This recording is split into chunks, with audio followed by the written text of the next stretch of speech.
Hi everybody, Fintan here from Damson Cloud, and this week I wanted to talk about data compliance. Google have brought out a new section to the Google Workspace admin console that centralized all of your data compliance and control needs. And it's just made it easier for customers to understand where their data compliance requirements are within Google Workspace and how they can kind of get a better understanding of them and control over them. There's also another feature that was kind of launched the week before. It's not really related, but it kind of is, and it's better reporting within data regions. And data regions is very important for a lot of customers in Europe, so I wanted to touch on that as well.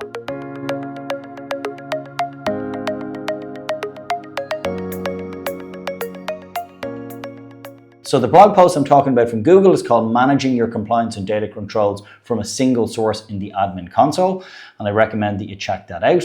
And it goes to the various different areas. And then the other one is introducing a new experience for data regions and reporting. So let's dive into it.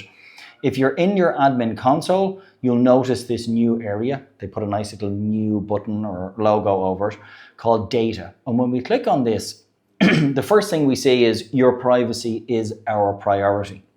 And there's a couple of different areas to this. Google have put across the top that you control all of your Google Workspace data, we don't use anything for ads, and full transparency with data collection. And there's three areas within compliance. One is data regions, which again, as I said, is very important for customers in Europe. It allows you to hold your data within the European Union or within the United States. For customers on Enterprise Plus, you have the ability to decide which users have their data held within Europe and which have their data held within the United States.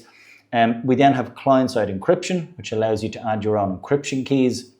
And then finally, access transparency. Access transparency is basically allows you to see whether Google employees have access to your data. Reasons they might do this might be if your administrators logged a support ticket and requested that they do that. But often customers want to be able to have that transparency, that they can see whether that has happened. So these are essentially shortcuts. I can click on this and this will bring me to my data region section. I'm going to go back to the overview. Same with the client-side encryption. It will bring me to the client-side encryption section. And the access transparency will actually bring me into the audit log and the investigation tool and actually run a little report to show me if anyone has accessed my data, which they haven't here in this scenario, so that's good. But obviously I would be able to see it if they had. And then down at the bottom we have data migration, data export, and data takeout. So again, giving you control over your data so that you can remove it. Now the next area is compliance. People often mash together kind of compliance and security, not really the same. But we get asked a lot of these questions from customers, and Google are just trying to collect all this data together for people. Often customers now have maybe people in the organization whose role it is to look at data protection, and then it may have a data protection officer in the business or someone in the business who manages that. So we've got some privacy resources here and some configuration guides. Some of these based on sort of US requirements. This privacy one, I can click on it. It'll take me to Google's FAQ and give me all the information about who owns my data. Is Google going to advertise to me? Scanning my data? Can Google employees access my account, etc. Questions that you may get asked as an administrator or indeed as a data protection officer. Google have a Google Workspace implementation guide from 2020 for Google Workspace, which is quite good. And it goes through, again, answering a lot of those questions around data governance that your organization may have. Again, more resources there for you to take a look at. And then it kind of breaks it down into 4 different sections. Choose where your data is stored with data regions. Spoke about that a second ago. Take control of your data lifecycle. So this is with Google Vault. So this is again helping with compliance and regulation. Obviously you would have to have Google Vault on your particular plan, but it would allow you to implement retention rules.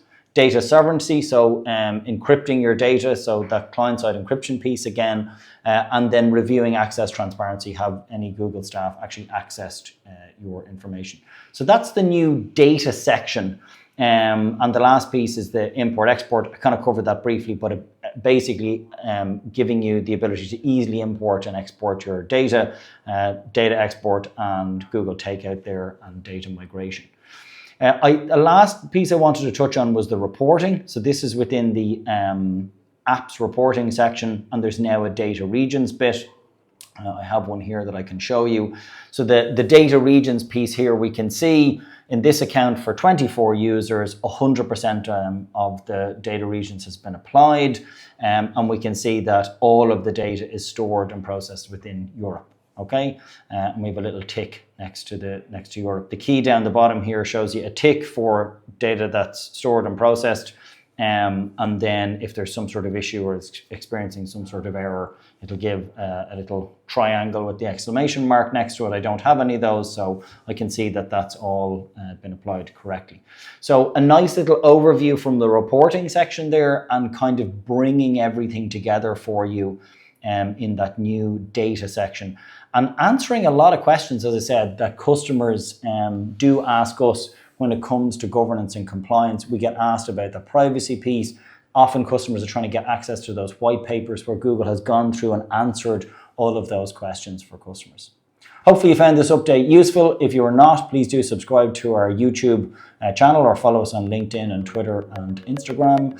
We are on all of the socials, and I will see you guys next week.